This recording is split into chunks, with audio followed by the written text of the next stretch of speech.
Hello guys, this is Base. We are back with another HBR video. The 100-day celebration continues with its second half content drop, so like I said last video, we have a new main story update, just one new memorial banner, thank god, and a bunch of freebies and more. So without further ado, let's take a look at it. Starting from March 7th, and no, I'm not talking about her, we'll have the upcoming main story update, the much anticipated Chapter 4 Part 2, Icebound Breaths and Bursting Emotions. I fucking love this chapter, man. I made a video about it long before we even had the announcement of HBR EN. Link in the description and icon above if you want to check it out. Shameless plug, I know, yeah. Anyway, as a longtime player and reader of the story, I hope you enjoy it. And if you have come this far, embrace the ultimate sorrow this chapter will give you.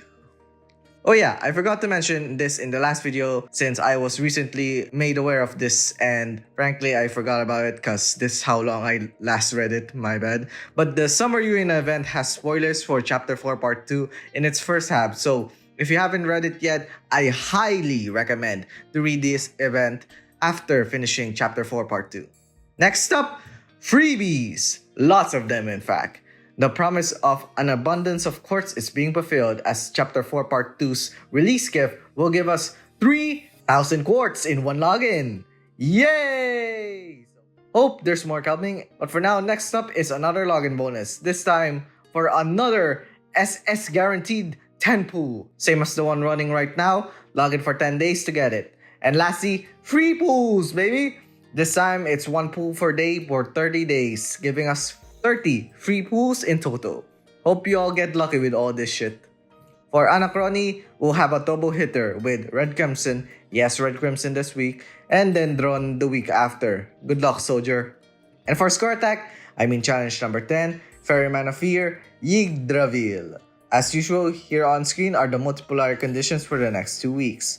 My tip for this boss is that it loves to AoE defense down your team and then slap the highest DP target. So if you have AoE, use her to taunt it. When it comes to Memorias, I already talked about the free 30 pool. So let's get straight to the new Memoria banners. Don't worry, it's just 2 SS Memorias this time. So to start, first up we have our Kansai Savior, Aikawa Megami's Heart Steering Flame or her SS3. She's a debuffer who is basically as meta as Yotsun's in fire teams.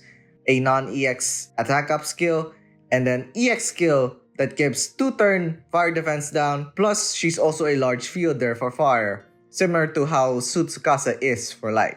It also helps if you have her SS2 since she can carry over that AoE fragile non-EX skill onto this Memoria.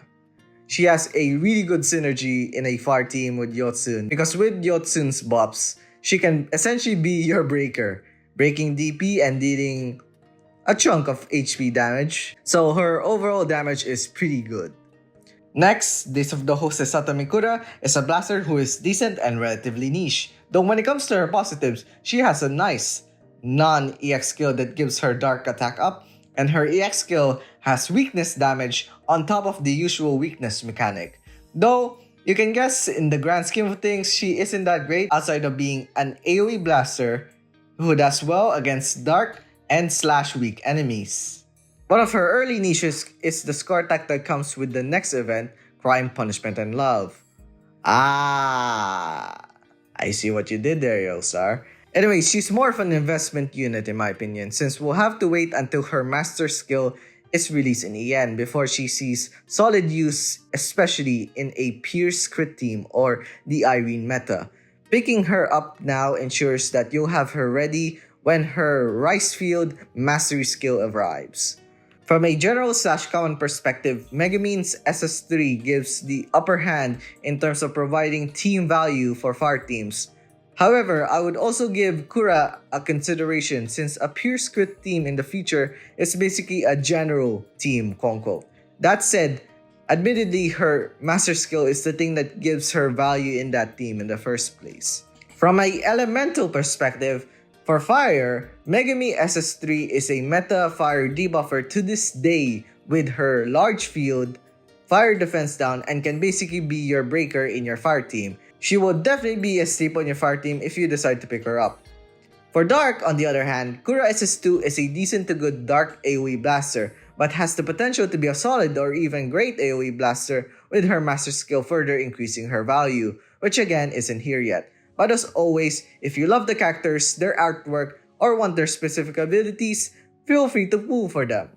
We have two more banners running alongside the new Memoria banner. First is the Chapter 4 Part 2 SS Guaranteed Recruitment. This is a paid banner, so for the whales out there are no rate ups, so only pull if you need the extra Memorias, and well, guarantee one in this case. The other is the 1.5 times SS drop rate, Squad 31A Special Recruitment. Now, hold your horses! While a 4.5 SS rate instead of a 3% SS rate sounds better, unless you absolutely love all of 31A and literally only have one or two of them in your account, I wouldn't recommend this banner. So for free to play, both are skips. Overall, just an ordinary update, nothing much to say, and yeah, that's the end of the video I guess. Please subscribe to the notification message and other videos. Show us a friend and watch this series next right there. So yeah, now if you'll excuse me, I should get back to reading HBR Chapter 5 Part 2 second half. Because I consider making this video more of a break to organize my thoughts about it so far, and yeah. See you guys next time, bye!